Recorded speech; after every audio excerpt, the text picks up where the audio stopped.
Hi, it's Paul Sykes, Good News Broadcast, speaking to Dr. Robert Smith. Hi, Bob. How are you? How are you, Paul? Okay, good. And we also have Brecken Armstrong Kelsey. Hi, Brecken. How are you? Good. How are you doing? Okay, good. Brecken is a cancer survivor and former chemotherapy patient, and thank you so much for coming out and talking about this. What we're going to talk about, actually, and the doctor is a clinical associate professor, University of South Carolina School of Medicine, and has a lot of involvements here with oncology. And we're going to talk as the nation prepares for one of the worst flu seasons ever. Cancer patients and their caregivers are advised to take extra care. Okay, doctor, why would a cancer patient be more concerned than a regular person that does not have that? Well, we're talking about cancer patients because they, along with other groups of illnesses such as patients with severe heart disease, kidney failure, respiratory disorders, immune deficiency, including HIV, have immune systems that are not fully functional. And because of that, if they get influenza, they can then have more complications. Now, when we talk about influenza, we've got to talk about everybody. And controlling influenza, the important thing is prevention. And one of the main steps of prevention is immunization. So we're talking with special emphasis about cancer patients, but we also acknowledge that this is a countrywide effort because people need to be immunized. And of course, with the cancer patient, they may have family members that can't forget to make sure they're immunized, because otherwise they may contract influenza and transmit it to their family member who has cancer. Let's talk about the influenza, because there seems to be some question marks on. First of all, there's two potential flu shots that people are considering taking. Is there one for the regular flu and one for swine flu? Give me the exact situation. That's exactly right. So this year is a little different. Usually there's one flu shot, and it would be the trivalent flu shot, and it includes normally H1N1, which is similar to current H1N1, but different, and it requires therefore a special immunization. It has H2N3, and it has influenza B. So that's the normal flu shot. What happened this year is the H1N1 virus mutated, but it mutated late in the year. So it mutated and caused cases, including deaths in Mexico, and then began to infect people in southwestern U.S., but all of that occurred in that March and April time frame.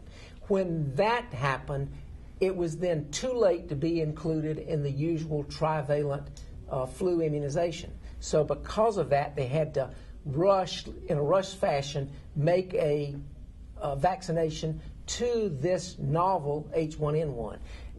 It was felt to be very important to do that because the H1N1 virus of 1918, the Spanish flu at the end of World War II, caused 50 million deaths worldwide. It started out just like this H1N1 virus has, with fairly mild influenza, and then there was the virus then mutated, and in the second wave it was extremely lethal. So far, H1N1 in this country has been highly infectious, but has not been very lethal. But it's important to immunize people because of the chance that it again could mutate like in 1918. But people can't get a lot of people can't get the swine flu. You can get the regular H1N1 flu vaccination, most people, but if I understood it was correct, that parents and people that might be ill, certain people are getting the swine flu, but not everyone. Is that incorrect? Well, the situation is that not all of the vaccine is available yet. It was really an almost insurmountable thing, and the 5 companies that produced the vaccine and the CDC have done a wonderful job. And each week there's more and more virus available. The novel H1N1 will be available in great quantities, and fortunately, so far, infections with this virus have been, in most people, fairly mild. Now, there have been deaths, and always with influenza, you're going to have deaths. But all those people who have actually had H1N1 will now be immune to the virus, and they'll be protected as well as the people that are immunized. So there's not anything of trying to keep people from being immunized. It's just that it took a long time to produce the vaccine because it was only a short period of time that they had to make it. The groups that we're looking at immunize first are any women who are pregnant or expect to become pregnant, children from age 6 months to 24 years, healthcare personnel, because they can transmit the virus from one to another, and then that next group would be that 24 to 50-year-old patient, and then those patients that we're talking about specifically, patients with cancer and other situations that put them at risk even though they're older than age 50, or the next group to receive the immunization. Okay, Brecken, tell us about, since you're a cancer survivor, that's wonderful, and a former chemotherapy patient, so how are you avoiding the cold and the flu? What are you doing? Well, I actually had my chemotherapy and my bone marrow transplant during flu season, so I learned a lot at that time about how to avoid flu. And I think the most important thing for cancer patients to know is that the risk is out there. They need to know that they're at higher risk for the flu and higher risk for the bacterial illness like pneumonia that may complicate the flu. So that's the most important thing.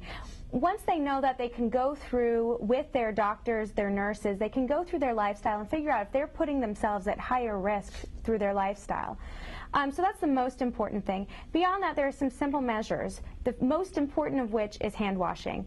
We go through our lives touching things. We touch doorknobs, we touch sinks, we touch handrails, and somebody may have touched that handrail or that doorknob who had the flu. And once you touch that doorknob or that handrail, you touch your face, and next thing you know, you have the flu. So it's very, very important to frequently wash your hands. And if you don't have access to hot water and soap, then you can use hand sanitizer and frequently disinfect your hands with that. That's very important. Another important thing for cancer patients to know is that they need to avoid crowds. There are going to be sick people out in the world, and you have a higher risk of contracting that illness if you're out in a crowd. Now, if you can't avoid crowds entirely, you can always carry a mask. And if somebody starts sneezing or coughing or appears ill within a 3 to 5 foot radius, you can always throw on that mask, and that way you can avoid the little aerosolized droplets of virus that may be floating towards you. So I think those are the most important things that cancer patients need to know. Doctor, it is literally going to be as simple as touching a rail and putting your hand on and then touching your face? The virus can go into your skin via the face, or does it have to be inhaled? It does not have to be inhaled. It's normally going to be through mucous membranes. So through skin itself, penetration would be much difficult. But you have to remember that things that touch your hands tend to get in your mouth, and so passage of virus can be that way. Okay. What are some other kinds of ways? Shaking somebody's hand seems to me like an obvious concern. Yes. Do we not shake people's hands now, or what do we do? Well, I think what you have to remember is you need to try to avoid contact with people who are ill. And people who are ill should try to avoid contact with healthy people. So if you've got what may be the flu, it's important for you not to go to work. Call in and say, I've got high fever, I've got cough, I've got muscle aches and pains, I've got a